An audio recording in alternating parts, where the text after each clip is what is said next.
अस्सलाम वालेकुम। उम्मीद है आप खैरियत से होंगे और अमेज़ॉन सीख रहे होंगे, अपने क्लाइंट्स को सर्विसेज दे रहे होंगे और उससे रेवेन्यू जनरेट कर रहे होंगे। आज का टॉपिक बहुत ही इंटरेस्टिंग है और मैंने यूट्यूब पे बहुत जाके सर्च किया इस टॉपिक पे और मुझे लगा कि इस पे वीडियो बनाने की बहुत अशद ज़रूरत है। और वो ये है कि आप अपना अमेज़ॉन का अकाउंट रीइंस्टेट कैसे करवा सकते हैं। मींस कि अमेज़ॉन ने आपका अकाउंट सस्पेंड कर दिया किसी भी वजूहात की बिना पर। हम अभी वो वजूहात भी बारी बारी डिस्कस करते हैं कि वो कौन सी ज़्यादातर वजूहात होती हैं जिस वजह से आपका अकाउंट सस्पेंड किया जाता है, और जब आपका अकाउंट सस्पेंड हो जाता है तो उसके बाद आपने क्या क्या करना होता है। और इन केस के अगर आप नाकाम हो जाते हैं अपना अकाउंट रीइंस्टेट करने के लिए, तो फिर आपने अमेज़ॉन से अपने पैसे कैसे निकलवाने होते हैं।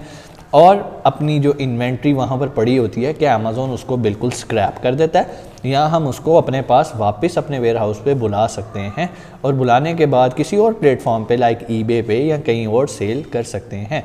एटलीस्ट हमारा अकाउंट चला जाता तो जो हमने इन्वेंट्री लाखों रुपए की ख़रीदी होती है हम वो तो वापस बुलवा सकते हैं। कैसे बुलवाते हैं आज हम इसी टॉपिक पे डिस्कस करेंगे। सबसे पहले हम ये डिस्कस करेंगे कि आपका अमेज़ॉन का अकाउंट कैसे रीइंस्टेट करवाया जाता है। मींस कि अगर आपका अकाउंट सस्पेंड है तो हमने अमेज़ॉन को क्या ऐसी बात करनी है कि आपका अकाउंट रीइंस्टेट हो जाए। नंबर 1, जो चीज़ अमेज़ॉन कंसिडर करता है जिस वजह से आपका अकाउंट सस्पेंड होता है, उसमें नंबर 1 एक वजह ये हो सकती है कि आप पाकिस्तान से बैठे अकाउंट को ऑपरेट कर रहे हो। इसको हम कहते हैं आईपी वायलेशन। आपने अपना आईपी एड्रेस पाकिस्तान का यूज़ किया है और इसकी वजह से आपका जो है ना अकाउंट सस्पेंड हो जाता है। इस अकाउंट को रीइंस्टेट करवाना तकरीबन नामुमकिन है, लेकिन इसका मतलब हरगिज़ ये नहीं है कि इसके लिए आप कोशिश ना करें। जब भी आपका अकाउंट सस्पेंड हो, जब भी आपका अकाउंट सस्पेंड हो, चाहे वो किसी भी वजह से, मेरी एक आप लोगों से आपको एक सजेशन है, जब भी आपका अकाउंट सस्पेंड हो और आप अपने सेलर सेंटर पे देखें और वहाँ पर एक रेड बॉक्स बना आ रहा हो कि your Amazon selling privilege have been removed, और आप एकदम पैनिक ना करें। ये वो चीज़ें जो मैंने की। मेरा 2 बार अकाउंट सस्पेंड हुआ था। अल्हम्दुलिल्लाह मैंने अकाउंट रीइंस्टेट करवाया, लेकिन कुछ गलतियां मैंने की जिसकी वजह से मेरा 3 दिन का काम 3 हफ्ते में हुआ। वो गलतियां मैं आप लोगों को बताऊंगा, आप लोगों ने वो गलतियां नहीं करनी। और सबसे पहले जब आपका अकाउंट सस्पेंड हो गया, आपने 3 लंबे लंबे सांस लेने हैं और वो 3 इडियट्स वाला जो जुमला है ना वो बोलना है, all is well, all is well, all is well. कुछ नहीं हुआ, सब सही हो जाएगा। सबसे पहले काम आपने जो करना है वो ये है कि आपने पैनिक नहीं होना, अपने ब्रेन को रिलैक्स करना है, लंबे लंबे सांस लेने हैं और सुकून से रिलैक्स करें। कुछ नहीं हुआ। अगला काम आपने क्या करना है, अमेज़ॉन ने आपको जो ईमेल की होगी, एक मुकम्मल अमेज़ॉन आपको डिटेल ईमेल करता है जो कि नोटिफिकेशन में आपकी जो है ना अकाउंट हेल्थ के अंदर भी आपको वो जो है ना नोटिफिकेशंस के अंदर आ रहा होता है कि आपको अमेज़ॉन क्या कहना चाह रहा है और उसने आपका अकाउंट क्यों सस्पेंड किया है।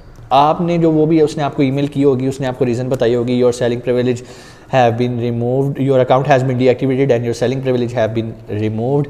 नीचे वो बता रहा होगा व्हाई दिस हैपेंड। वो रीज़न आपने पढ़नी है, सुकून से पढ़ें करें।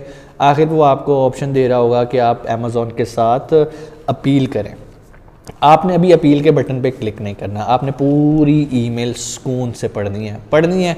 उसके बाद लैपटॉप बंद कर देना, बाकी काम करते रहना जो भी ज़िंदगी के आपके रोज़मर्रा के काम है। कुछ टाइम के बाद जब भी लैपटॉप ओपन करें आप दोबारा उस ईमेल को पढ़ना है, और ऐसा कम से कम आपने करना है 10 से 15 दफ़ा।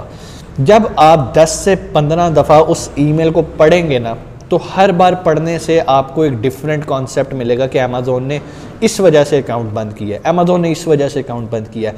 मैं आपको ये बार बार पढ़ने का इसलिए कह रहा हूँ कि जल्दबाजी में बाज़ औक़ात हम उस ईमेल को मिसरीड कर जाते हैं कि अमेज़ॉन हमें बताना क्या चाह रहा है, किस वजह से अकाउंट सस्पेंड हुआ है। हम जल्दी में पढ़ रहे होते हैं क्योंकि हम पैनिक हुए होते हैं, हमारी सेलिंग प्रिविलेज चली गई, अकाउंट बंद हो गया, क्या कह रहा है भाई अमेज़ॉन, जल्दी से देखो। ये फ़ौरन जाके ठक अपील नाउ पे क्लिक करो और ठक करके अमेज़ॉन के साथ केस ओपन कर दो और लड़ना शुरू कर दो कि भाई मैंने ऐसा कुछ नहीं किया। नो, रिलैक्स, पैनिक नहीं करना। आपने पूरा केस पढ़ा, ओके। वो आपको कह रहा है कि भाई जो आपके क्लाइंट्स हैं ना वो आपसे मुतमिन नहीं है और वो आपको इतना नेगेटिव फीडबैक दे रहे हैं कि आपकी प्रोडक्ट्स में क्लेम इतना और आपके रिफंड्स इतने ज़्यादा हैं इस वजह से हमने आपका अकाउंट जो है ना वो आपकी सेलिंग प्रिविलेज ख़त्म कर दी है। बराए मेहरबानी आप जो है ना हमें नंबर 1 पहले तो ये बताएं कि आप इनवाइसेस दिखाएं, जो भी आप माल बेच रहे हैं आप ये कहाँ से ख़रीद रहे हैं। उसके बाद ये बताएं कि आपका जो हम अकाउंट जो है वो क्यों दोबारा रीइंस्टेट करें, क्या आपने उसके लिए कोई काम किया या नहीं काम किया। तो आप एक बड़े अच्छे अंदाज में एक अपील तैयार करते हैं। अपील अक्सर लोग क्या करते हैं, दूसरों के टेम्पलेट्स कॉपी करते हैं, जी फलाना टेम्पलेट पड़ा टेम्पलेट। देखें अमेज़ॉन पे बंदे रीड नहीं कर रहे। अमेज़ॉन पे क्या है, आर्टिफिशियल इंटेलिजेंस है। आपकी जो स्टार्ट में 1-2 केसेस होते हैं वो आपके सारे रोबोट्स रीड कर रहे होते हैं और आपके एक एक लिखने वाला वर्ड मैटर करता है। मुख्तसर अपील और टू द पॉइंट अपील, कोई बोंगियाँ नहीं मारनी, टाडी मेहरबानी please please please this one please reinstate my account, relax relax relax, ऐसे वर्ड्स इंसान तब यूज़ करता है जब वो पैनिक कर रहा होता है। आपने सुकून से केस समझ लिया 10 से 15 बार अमेज़ॉन की ईमेल पढ़ने के बाद। अब पढ़ने के बाद आपने देखा कि ओह अच्छा ठीक है, देखिए आपको पता होता है कि आपका अकाउंट क्यों सस्पेंड होने वाला है और अब आपने रियलाइज़ करना है कि यस ये मेरी गलती है। सबसे पहले आपने अमेज़ॉन को करना है, रिस्पेक्टेड अमेज़ॉन टीम आपने रेफरेंस देना है, जो भी प्रोडक्ट आप बेच रहे थे और उसमें जो क्लेम्स आ रहे थे और कस्टमर के रिफंड्स बहुत ज़्यादा थे, आपने उसका एसन लिखना है कि yes we understand that we have some problem in this ASIN और I know many customers has return over products with the order number this this this this. आपने हर चीज़ to the point with references करनी है Amazon के साथ, क्योंकि robots है वो आपके एसन भी रीड कर रहा है, आपके ऑर्डर्स भी पढ़ रहा है। जब आप ये काम करेंगे अमेज़ॉन को लगेगा कि यार आपने मेरी ईमेल प्रॉपर तरीके से पढ़ी है और आप मुझे प्रोफेशनल तरीके से टू द पॉइंट मेरे से बात कर रहे हो। पहले आपने एसन लिख दिया, नीचे ऑर्डर नंबर्स आ गए कि ये ऑर्डर नंबर मुझे रिफ़ंड आए हैं, ठीक है। फिर आपने प्रॉब्लम बताई कि ये ऑर्डर इस वजह से रिफ़ंड आए हैं क्योंकि मेरी जो प्रोडक्ट थी उसकी पेंट क्वालिटी अच्छी नहीं थी और वो जो है ना वो टीयर ऑफ हो रहा है, बार बार उतर रहा है यूज़ के दौरान। नीचे अमेज़ॉन की अच्छा आपने हेडिंग्स बनाते रहना कि पहले आपने स्टार्ट में लिखना है, नीचे फिर आपने एक छोटी सी हेडिंग बनानी है कि आपने इसका सोल्यूशन क्या बनाया, ठीक है। मतलब आप ऐसा क्या करने वाले हो कि नेक्स्ट टाइम अमेज़ॉन आपका अकाउंट सस्पेंड ना करे और आपने अपनी इस मिस्टेक को सही कर लिया है। आपने यकीन दिलाना होता है अमेज़ॉन को। तो वहाँ पर आप लिखते हो कि मैंने अपने सप्लायर को ईमेल कर दी है और मैंने उसको कह दिया है कि हम तुमसे मज़ीद काम नहीं कर सकते और मैंने इस प्रोडक्ट का अपना नया सप्लायर जो है ना वो ढूंढ लिया है और मेरी नेक्स्ट सारी शिपमेंट उस नए सप्लायर से आएगी और मैंने अब एक थर्ड पार्टी इंस्पेक्शन भी हायर कर ली है जो कि मेरी प्रोडक्ट की इंस्पेक्शन करेगी। उसके बाद मेरी प्रोडक्ट अमेज़ॉन के वेयर हाउस में आया करेगी और अमेज़ॉन को लगता है कि यार अच्छा ठीक है इसने ये काम कर लिया। पहला काम आपने गलती माननी है। दूसरा काम ये है कि उस गलती के रेफरेंसेस देने हैं, ये एसन है, ये इनके ऑर्डर नंबर्स हैं। थर्ड में आपने बताना है कि आपने उस गलती को सही करने के लिए क्या इकदाम किए हैं, ठीक है। अब आपने इकदाम ये कर लिए हैं कि भाई मैंने अपना सप्लायर चेंज कर दिया, मैंने अपना ये कर दिया, मैंने अपना वो कर दिया, मैंने थर्ड पार्टी इंस्पेक्शन डाल दिया। दूसरी बात आपने ये भी उसको कह सकते हैं कि जी पहले मैं डायरेक्ट अमेज़ॉन पे भेजता था, मैंने थर्ड इंस्पेक्शन के बावजूद मैं पहले उसे अपने USA के वेयर हाउस में बुला रहा हूँ, वहाँ पर दोबारा ख़ुद भी उसे चेक कर रहा हूँ नेक्स्ट टाइम, फिर उसे मैं अमेज़ॉन पे भेज रहा हूँ। लाइक आप इस तरह की बात करके अमेज़ॉन को कन्विंस कर सकते हैं। ऐसा भी हो सकता है कि जो भी आपने डाटा लिखा हो वो उससे कन्विंस ना हो, कोई बात नहीं, अगली बार आपने थोड़ा सा उसमें चेंजिंग करनी है, थोड़े से वर्ड्स में चेंजिंग करनी है, दोबारा करना है। यूजुअली 1-2 बार आप जब अमेज़ॉन के साथ अपील के कम्युनिकेशन में होते हैं तो दूसरी से तीसरी बार अमेज़ॉन आपका अकाउंट रीइंस्टेट कर देता है। दूसरी बात, कुछ केसेस ऐसे होते हैं जिनमें अमेज़ॉन आपका प्रूफ मांगता है कि आप एक रियल सेलर है, ठीक है, अपनी आइडेंटिटी को प्रूफ करें नहीं तो मैं आपका अकाउंट रीइंस्टेट नहीं करूँगा। उसमें वो आपसे यूटिलिटी बिल मांगेगा, आपके ड्राइविंग लाइसेंस मांगेगा या आपका पासपोर्ट या आपका ID कार्ड, व्हाटएवर, वो आपकी आइडेंटिटी प्रूफ मांगेगा। एक बात याद रखिएगा, जो भी आपने आइडेंटिटी प्रूफ देना है उसका जो नेम है ना वो एग्जैक्ट वही नेम होना चाहिए जो कि आपका अकाउंट का नेम है, ठीक है। फॉर एग्ज़ाम्पल अगर अकाउंट का नेम है मिर्ज़ा मोहम्मद अरसलान और मैं जो यूटिलिटी बिल दे रहा हूँ वो नाम है मिर्ज़ा मोहम्मद जावेद इकबाल, यानी कि मेरे वालिद साहब के नाम का, अमेज़ॉन उसको एक्सेप्ट नहीं करेगा। मेरा जब अकाउंट सस्पेंड हुआ था उन्होंने मेरे से वेरिफिकेशन मांगी, चूँकि ये मेरे कज़न के नाम का अकाउंट था जबकि यूटिलिटी बिल्स मेरी खाला के नाम के आते थे, क्योंकि वो वहाँ पर सारी जो डॉक्यूमेंटेशन है उनके नाम की थी। तो अल्टीमेटली होता क्या था कि अमेज़ॉन मेरी रिजेक्शन पे रिजेक्शन करी जा रहा था। उसका तरीकाकार ये है, अमेज़ॉन आपके मोबाइल बिल और जो इंटरनेट के बिल्स होते हैं उसको भी यूटिलिटी बिल ही कंसिडर करता है। आप उनको कॉल करते हैं, इवन आप जो आपके बिजली के बिल या यूएसए में जो आपके सुई गैस के बिल आ रहे होते हैं, आप वहाँ पर एक एप्लीकेशन देते हैं कि इन यूटिलिटी बिल्स का जो नेम है ना वो चेंज कर दें, और वो चेंज करके आप इस नाम पे कर दें, तो वो आपको प्रूफ करेंगे और कुछ अर्से में आपका वो नाम चेंज कर सकते हैं। अगर आप उससे भी शॉर्टकट चाहते हैं, जो कि एक आखिरी ऑप्शन होती है अपना अकाउंट रीइंस्टेट करवाने की, तो आप खुद एडोब फोटोशॉप में जाके नाम चेंज करके अमेज़ॉन को भेज देते हैं। 90% चांस ये होता है कि वो एक्सेप्ट हो जाता है। तो ये मैंने आपको एक टिप बताई है कि नंबर 1, आपकी जो डिटेल्स आपने अमेज़ॉन को देनी है, आपका जो ड्राइविंग लाइसेंस पे जो टाइटल हो, जो आपकी बैंक स्टेटमेंट अगर वो मांग रहा है उस पे जो टाइटल हो, जो आपके यूटिलिटी बिल्स मांग रहा है, जो डॉक्यूमेंटेशन वो आपसे मांग रहा है उस पे वही नाम होना चाहिए जो कि नाम मौजूद है आपके अमेज़ॉन सेलर सेंट्रल पे। अगर उसमें कॉन्फ्लिक्ट होगा वो आपका अकाउंट रीइंस्टेट नहीं करेगा।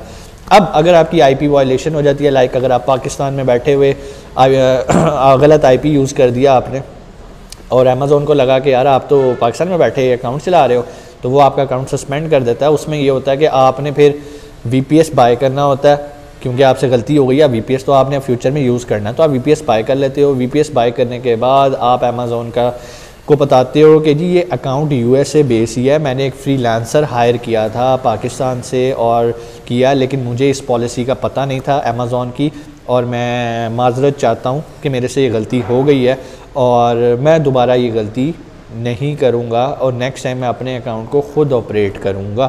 तो अमेज़ॉन इस टॉपिक पे कोई बातें नहीं सुनता और यूजुअली अकाउंट रीइंस्टेट नहीं करता। मेरा अकाउंट कैसे रीइंस्टेट हुआ था, अल्लाह का करम था। ठीक है, मैंने जिस भी कंसल्टेंट से बात की उसने मेरे से कहा जी मैं आपसे $1500 लूँगा, मैं आपसे $2000 लूँगा। इवन मैंने पाकिस्तान के बहुत सारे गुरु से रब्ता किया, उन्होंने भी कहा भाई इस मामले में हाथ खड़े हैं, लेकिन अल्लाह ने करम किया और अकाउंट रीइंस्टेट हो गया। अकाउंट रीइंस्टेट होने के बाद अल्लाह का शुक्र है कि इतना एक्सपीरियंस हो गया, 2 मैंने अकाउंट रीइंस्टेट करवाए हैं। तो अभी भी अक्सर लोग मेरे पास आते हैं, सर हमारा अकाउंट रीइंस्टेट करवा दें, तो हम उनको सर्विसेज प्रोवाइड करते हैं। अगर आपका भी अकाउंट सस्पेंड हुआ हो तो आप हमसे कंसल्टेंसी ले सकते हैं। और अच्छी बात यह है हमारी कंसल्टेंसी की कि हम आपसे जो पैसे लेते हैं कंसल्टेंसी के अकाउंट रीइंस्टेट करवाने की सर्विसेज के, अगर आपका अकाउंट रीइंस्टेट नहीं होता तो हम वो सारे पैसे आपको वापस कर देते हैं, क्योंकि हम समझते हैं ये पैसे हमारे लिए हलाल नहीं है अगर आपका काम नहीं हुआ। अगर आपका काम हो गया तो फिर एंजॉय योर वर्क और अमेज़ॉन पे अपनी सेलिंग एंजॉय करें और कंटिन्यू करें। उम्मीद है कि ये कॉन्सेप्ट आपको क्लियर हुआ होगा कि अमेज़ॉन पे आपने केसेस को कैसे हैंडल करना है अगर अकाउंट सस्पेंड हो जाए। एक पॉइंट जो हमारा रह गया, मैं अब उसकी तरफ आता हूँ, वो ये होता है कि अब आपका अकाउंट सस्पेंड हो गया और आपको लगा है कि यार 3 महीने हो गए और मैं अमेज़ॉन से फ़ाइट कर रहा हूँ और मेरा अकाउंट रीइंस्टेट नहीं हो रहा और मेरे पैसे भी वहाँ पड़े हैं और मेरी इन्वेंट्री भी पड़ी है। पैसे अमेज़ॉन 90 डेज़ के बाद आपको वापस कर देता होता है, सारे जो पैसे वहाँ पड़े होते हैं, लेकिन उसके लिए भी आपको थोड़ी सी मेहनत करनी पड़ती है, अमेज़ॉन के साथ केसेस ओपन करने पड़ते हैं। अमेज़ॉन 90 डेज़ इसलिए लेता है, वो ये भी देख लेता है कि आपको कोई क्लेम्स तो नहीं आ रहे, आपको मज़ीद कोई रिफ़ंड्स तो नहीं आ रहे। वो ये भी देखता है कि क्या कोई आउटस्टैंडिंग पेमेंट्स तो नहीं है जो आपने करनी है। उसके बाद वो सारा खाता क्लियर करने के बाद 90 डेज़ के बाद आपको पैसे दे देता है, काफ़ी आप जब केसेस वगैरह उनके साथ ओपन करते हैं। दूसरी बात ये आ जाती है इन्वेंट्री का आसान हल ये होता है कि जब आप इन्वेंट्री के टैब पे जाते हैं जो कि सेलर सेंट्रल पे होता है, तो वहाँ पे होता है कि एक इन्वेंट्री का ना ऊपर टैब बना आ जाता है कि जिसे हम स्ट्रैंडेड इन्वेंट्री कहते हैं। ये तब चला जाता है या इनएक्टिव इन्वेंट्री की तरफ आ जाता है। तो जहाँ पर आपकी इन्वेंट्री जिस टैब में भी शो हो रही हो उस पर क्लिक करें तो वहाँ राइट साइड में एक बटन आ रहा होता है रिमूवल ऑर्डर का, तो आप रिमूवल ऑर्डर पर क्लिक करेंगे। वो आपसे एड्रेस पूछेगा, आप किस एड्रेस पे मंगवाना चाहते हैं, आप वो एड्रेस दें तो सारी आपकी इन्वेंट्री रिमूव होकर उस एड्रेस पे पहुंचना शुरू हो जाती है। हाँ, एकदम सारी इन्वेंट्री नहीं पहुंचती। आप नोट करेंगे कभी आपको 50 पीसीज आ रहे हैं, कभी 20 पीसीज आ रहे हैं, कभी 5 पीसीज आ रहे हैं। उसकी वजह ये होती है कि अमेज़ॉन ने चूँकि अपनी इन्वेंट्री डिस्ट्रीब्यूट करके अपने सारे फुलफिलमेंट सेंटर्स में रखी होती है पूरे अमेरिका के अंदर, तो किसी जगह 5 पड़ी होगी तो वहाँ से 5 आ जाएंगे, किसी जगह 20 पड़े होंगे तो वहाँ से 20 आ जाएंगे। इसलिए आपने ये एक्सपेक्ट नहीं करना कि मेरी अगर 500 यूनिट इन्वेंट्री पड़ी तो वो 500 की 500 इकट्ठी आएगी, वो 500 इकट्ठी नहीं आएगी। दूसरी बात, जब आप रिमूव करेंगे ना तो अमेज़ॉन उससे भी आपके पैसे चार्ज करता है। लेकिन वो बड़े नॉमिनल से होते हैं। अब आप उसे क्या कह सकते हैं, मे बी लाइक $0.5 होते हैं, वो आपसे चार्ज करेगा पर यूनिट। और आपके घर कहीं भी आपका यूएसए में वेयर हाउस हो, घर हो, जो आप उन्हें एड्रेस देंगे यूएसए के अंदर, यूएसए से बाहर वो आपको नहीं भेजेंगे। तो आप वहाँ पर इन्वेंट्री मंगवा सकते हैं। और अगर आपके पास कोई वेयर हाउस नहीं है तो आप वहाँ पर कोई थर्ड पार्टी लॉजिस्टिक या जो इस तरह की कंपनीज़ होती हैं जिन्होंने वहाँ पर वेयर हाउस खोले होते हैं, आप उनकी खिदमत भी ले सकते हैं। ये आखिरी हल है अगर आपका अकाउंट रीइंस्टेट नहीं होता। कोई भी क्वेश्चन अकाउंट रीइंस्टेट से रिलेटेड नीचे आके आप कमेंट सेक्शन में पूछ सकते हैं। नीचे मेरे मैनेजर का नंबर भी है, अगर आप हमसे कंसल्टेंसी चाहते हैं कि हम आपका अकाउंट रीइंस्टेट करवाने में आपकी हेल्प करें तो वो आपको गाइड करेंगे कि हमारे क्या सर्विस चार्जेस हैं। Service charges case to case की जो नेचर है, केस की जो नेचर है उसके मुताबिक वेरी करते रहते हैं। ठीक है, इंशाल्लाह हम पूरी कोशिश करते हैं कि आपका अकाउंट रीइंस्टेट करवा के दें। बाकी जो अल्लाह को मंजूर। अपना बहुत सारा ख्याल रखिएगा। पाकिस्तान जिंदाबाद।